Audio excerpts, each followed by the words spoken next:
So let's start the next topic of the chapter 6, that is the molecular basis of inheritance. So here we will discuss about the features of the double stranded DNA. As we all know that the DNA is a double helical structure, which we have discussed little bit in our previous class. Now we will talk about what is the components which is present which forms the DNA, which we have discussed about that there are the nitrogenous bases, pentose sugar is present there, and phosphate group, and they combine with this and forms a double helical structure. Now some of the features which we discuss here about the DNA is that it is made up of two polynucleotide chains. As we know that DNA is the polynucleotide chain of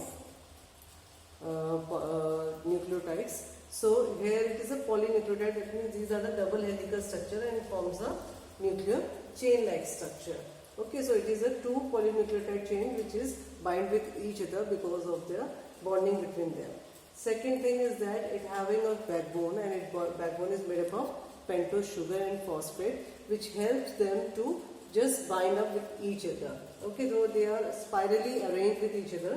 When we just unwind it, when we just open it, again it is regain its in own spiral shape, position and shape. Okay, so this is because of the bonding between them. Third point is that they are made up of the purine and pyrimidine that we have discussed in that, and this one side is the purine and the second side is the pyrimidine. So adenine forms a thymine, A forms with the thymine with the two bonds of hydrogen, and C, cytosines, is form the three bonds with the guanine. So this is the formation that these nitrogen bases are present on this polynucleotide chain. And both the chains are complementary, or we can say they are anti-parallel to each other.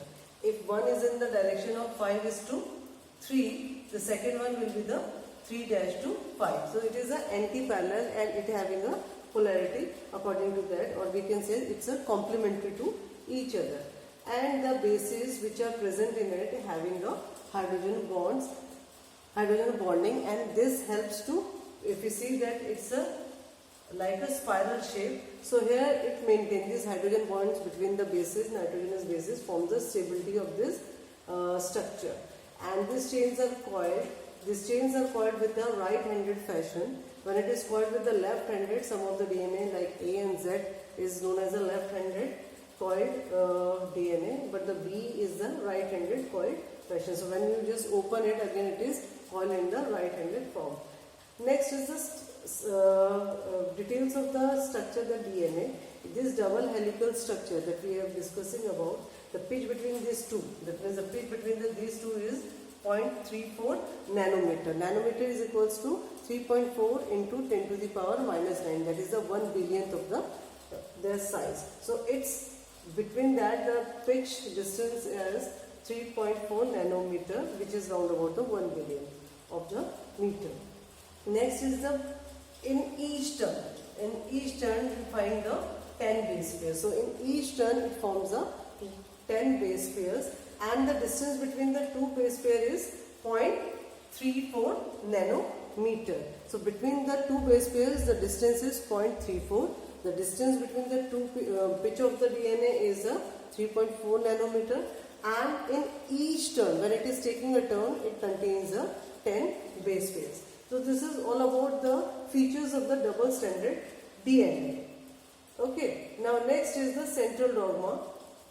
Now what is central dogma? Actually the Francis Crick who said that how this genetic material convey the traits or information. So he said that the genetic material which is present in our body, that is the DNA, when DNA is converted into the RNA, messenger RNA, that process is known as the transcription. So that proposition is known as when DNA changes into a messenger RNA by the different methods, the coding, that is known as transcription. And when this messenger RNA forms a protein, and that is known as translation.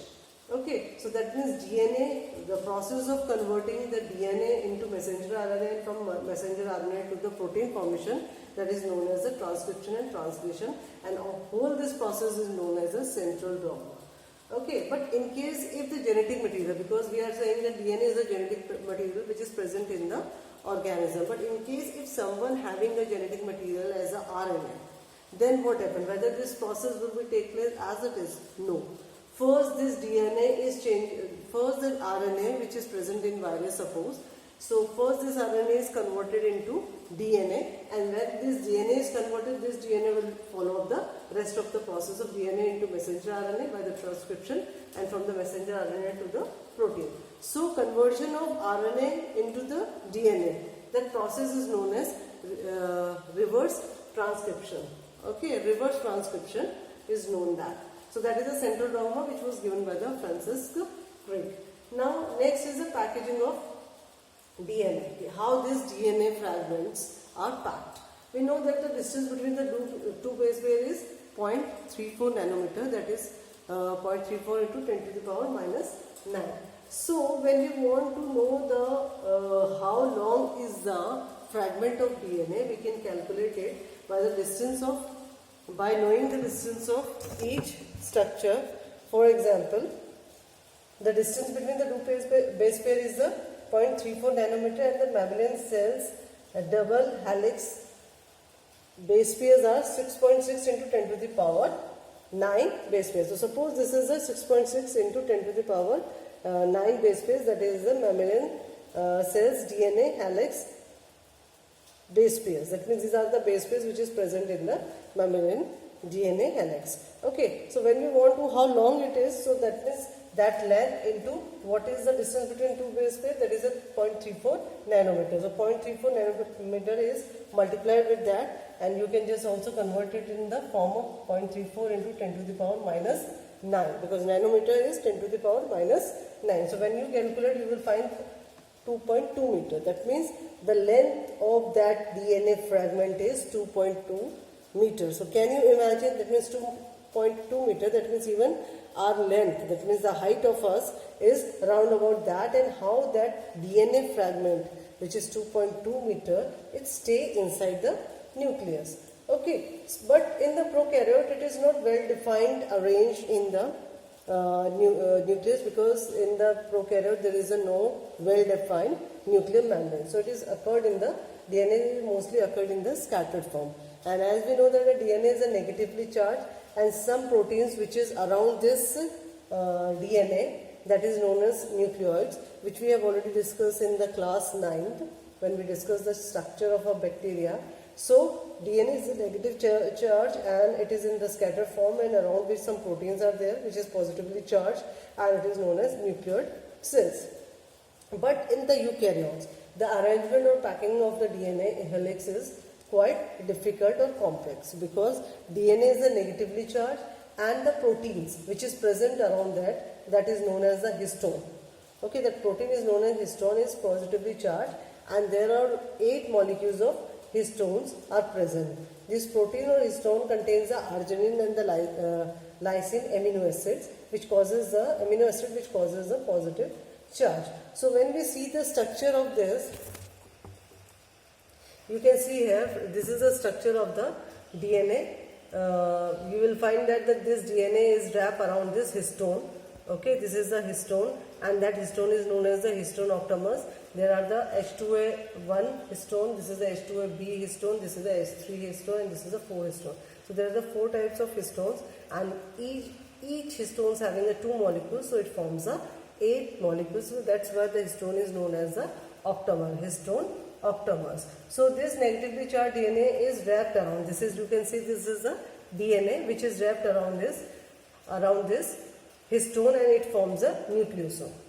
Is it clear? The nucleosome is what? When this negatively charged DNA is wrapped around this histone octamer, it forms a nucleosome. So nucleosome, it's repeated units. Okay, and these repeated units, when we see in each nucleosome, if we see the structure of the nucleosome, it's just like this, a small bead-like structure. So each nucleosome, if we see each nucleosome, we find round about 200 base pairs are present in the single nucleosome. So repeated these nucleosomes unite each other and forms a chromatin. Okay, that is a chromatin which we have seen in the nucleus. So So this is the chromatin. That means these repeated units of nucleosomes forms a chromatin, and when these chromatins get little bit condensed, it forms a chromatin fiber. And when these chromatin fibers during the metaphase, when the cell is going to be divided, it changes into a condensed densely structure that is known as a chromosome. Okay, so that means this is all about the structure. After that you can see the packaging of chromatin. That means these chromatins which is packed, like these are the small bead-like structures. Okay, and they are condensely formed. So packaging of these chromatin with a higher level. If you want to these are the nucleosomes. These are the each small bead-like structure. You can see in your NCERT book also. So these are the small bead-like structure which is tightly packed with each other. So packaging of chromatin materials in the higher level required the additional protein. That means these proteins are not sufficient. The histone octamers is not sufficient. It needs additional proteins to just pack tightly, so that in between them some non-histone. This is also a protein. It's a non-histone. Chromosomes are also there. So these are known as the non-histone chromosomes is also bind between this nucleosome. So chromatin, when it is loosely packed, when they are very loosely packed, and when we stain get light. So that means chromosomes which are loosely packed and having a light stain, that is known as the euchromatin. Okay, the euchromatins are those which are chromatins which are loosely packed, and it can get, because it is loosely packed, that means the stain is get lighter. So it is a transcriptionally active. Transcriptionally active means when we just converting this DNA into RNA, so this will actively participate and changes into RNA. On the other hand, the chromatins which are densely packed, that means if they are densely packed means they are very close to each other. This chromatin material, when they are closely packed with each other and they are dark stained, whenever we get stained, it gets darker. So it is known as heterochromatin. So heterochromatin, and it is not transcriptionally active, but this one is known as the transcriptionally inactive. Next is the genetic material, that is the DNA, which we have discussed that DNA is a genetic material. What kind of searches take place to find out that DNA is exactly the genetic material? Because when we have discussed in the previous chapter how the Mendel told that some factor is transferred and inherited from parents to the progeny. So Mendel's don't have any proof. He said whatever the statistical and logical data he has given, it was not convinced the scientists. After that, the Mescher, who said that the nuclein is there, and he found that some of the patients of the war, they found this substance, nucleic material, and they call that a nuclein. And after that, a long time they have discovered about the DNA as a genetic material, as we have discussed in the linkage and the recombination also, that Walden-Sudden and the Boveri-Morgan, they have told about that the chromosomes is responsible for the inheritance of the characters, or it's a hereditary material. But molecularly or biochemically, we are not convinced what molecules is actually the genetic material. Okay, we are saying that chromosome, but what is the formation of that genetic material, what is the formation of chromosome is not clear. So how we came to know that a chromosome is a genetic material, and biochemically how it was proved. So first, that one is the transforming principle. So first they have given the transforming principle. Before that, in the 1926 and the Mendel, whatever they have discovered, it was insufficient to convince the scientists. But in 1928, the Frederick Griffith, this one is the important one, and it is mostly comes in the exam in the 2 and 3 marks. So transforming principle is that which was given by the Frederick Griffith in the 1928. Now what he did, he took the bacteria Streptococcus pneumonia, which caused the pneumonia in the human body, and it is also known as the pneumococcus. What he did, he just cultured it on the culture plate in a lab. When he cultured it, he found that some of the bacteria colonies is forming some shiny object around their colonies. There is a shiny object that is known as a smoothy shiny colonies is formed and is known as a S. He just marked it like a S. And why it is happened? Because in the outer coating of the bacteria there is a mucus polysaccharide, due to which it is appeared as a shiny smooth colonies. Okay, and it is a virulent, that means that is responsible for the experiment. Now next is he found that in some of the colonies there is not such kind of shiny appearance on the colonies. He found that and marked it as a R. Okay, and this, they don't have a mucus or polysaccharide covering. So that's why it is known as the rough colonies of bacteria and smooth shiny colonies. Now what he did with the experiment, it is an interesting one. What he did, first he take the S strains of the, he just taken out the S strains from these bacteria colonies. So smooth shiny colonies which he marked as S strain. He took out this S strain and he injected it into the mice. When he injected it into the mice which is responsible for the virulent, then what happened? The mice died. Now the next, what he did, he just take the R strain from the another colony and injected it into the another mice. Now the mice was live. So he was surprised that what is there in the S strain, that means which make the mice to die, but not in the R. Then he just little bit changed the experiment. He just heat killed the S strain. That means the S smooth colonies. What he did, he just killed the bacteria by heating of S. That means the smooth shiny colonies bacteria he killed by heating, and then he injected to the another mice. Now he just little bit changed the experiment. What he did, he just heated the bacteria of S strain, and then he injected that heat killed bacteria injected into the mice.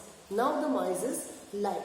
So he concluded that S strain, when directly injected in the mice, it is died. When it is heated, the mice is live. That means that substance which is transferred to the mice is not transferred due to heating. Now the next step, what he did with the S strain that he heated is combined with the R strain. That means the S strain which he heated is combined with the R strain and then injected to the mice. And this time he found that the mice is died.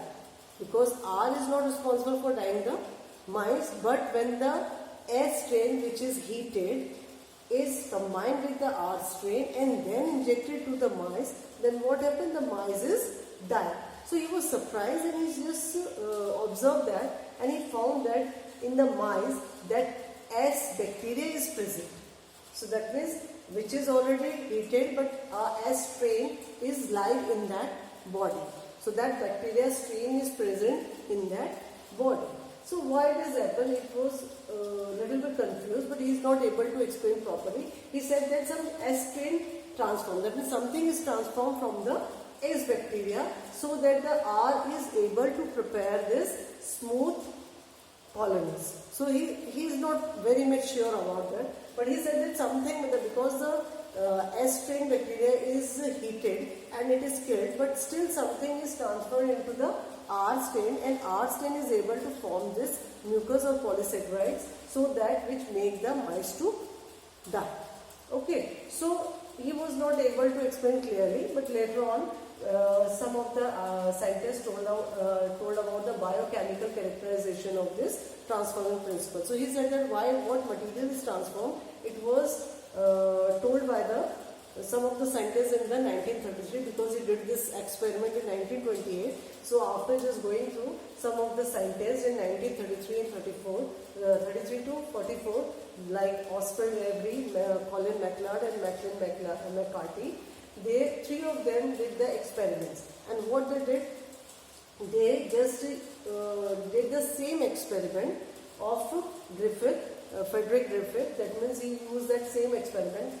Once they have taken the S strain and just heated them and then combined with the rough strains, R strain, and then injected to the mice. So after that, what he did, then Oswald Avery, Colin MacLeod, Macklin McCarthy, he tells that the genetic material, what exactly is the genetic material? Some of them is said that protein is the genetic material, but they have worked out on the biochemical nature. What is the protein? Whether the protein is a transforming structure or not. So he just followed the Griffith experiment, and the thing what they did is, first they had to have isolated all the DNA, RNA and proteins separately from the S bacteria, S strains for the experiments. Now what they did, first they take the R bacteria. Now in this experiment what they did, they have taken the rough strain with the smooth strain and then DNA. Smooth strain, from the smooth strain they have taken only the DNA content. Okay, and then they have added proteases and RNA enzymes. Why? Because proteases will split down the protein, denature the protein, and RNA is denature the RNA is denature the RNA. That means only the DNA is remain as a material in the S strain. So what they found, the mice is died. So that means in the first condition, when the R strain is combined with the S strain and they utilize two enzymes in it so that the protein is denatured and the RNA is denatured, only the DNA will remain. So the mice is die. In the second case, what they found that the rough strain is combined with the S strains of RNA. Now what they did, the two enzymes which is used, that proteases and DNA, so that the protein is denatured and DNA is denatured. So that we come to know whether the RNA is the something which is transferred, whether the DNA is something which is transferred in the mice, or whether the protein. So that's why he has taken the two enzymes at a time. So RNA, the proteases and the DNA he has taken as a enzyme. The protein is denatured by the proteases and DNA is denatured by the DNAs. So now the mice is live. So that means something is not transferred in it. Similarly, in the third case, he takes the rough strain and the smooth strain protein, and then he took the RNAs and the DNAs enzyme. So the RNA is denatured and DNA is denatured. Only the protein will be remain in the smooth S strain. And this time also the mice is live. So they come to know that means only the DNA is the material which is not affected by the proteases and RNA digesting enzyme. That means these digesting enzymes is not affecting the DNA, and the DNA is the material which is transformed in the mice, and that causes the mice to die. So from here it is concluded that by these scientists that the DNA is the hereditary or the genetic material which is inherited from the dead S strain to the R strain, due to which the R strain bacteria are able to form the mucus polysaccharide. Hope you understood. It's a very important topic for your board exam also. So go through it properly and thoroughly. If you don't understand, then send me the message on the WhatsApp. Thank you.